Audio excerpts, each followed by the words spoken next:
Hey everyone, today I'm going to show you how to group elements on Squarespace's Fluid engine. First, navigate to the page with the elements you want to group, then click the Edit button in the top left corner. Once you're in edit mode, you'll see an Add Block button appear and a grid in the background when you interact with blocks.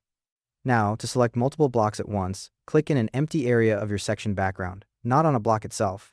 Then, click and drag your cursor across all the blocks you want to group together. As you drag, a blue box will appear encompassing all the elements you've selected. To move your group blocks, click and drag any one of the highlighted blocks. All of them will move together at the same time, keeping their current layout intact. You'll see the block highlight with a blue outline when you hover over it, and a grid guideline will appear in the background as you drag.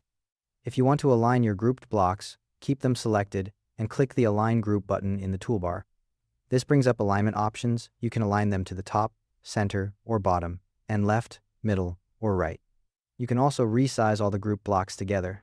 With your block still highlighted, hover over one of the small squares on a block's outline until your cursor changes to an arrow, then click and drag to resize everything larger or smaller. The grid appears again to help guide your resizing. If you want to resize symmetrically, hold Command on Mac or Control on Windows while you drag. If your blocks are overlapping and you need to adjust which ones appear in front, use the Move Forward or Move Backward buttons in the toolbar while your blocks are selected. This changes the stacking order so you can get the layering how you want it. Once you're happy with everything, click Save to preserve your layout. A couple of things to keep in mind: the blue outline around selected blocks is your confirmation that the grouping worked. So if you don't see that, try the selection again. Also, if you're working on a responsive design, you'll need to adjust the mobile layout separately by clicking the mobile view icon and repeating the grouping process, since changes in desktop view don't automatically transfer to mobile.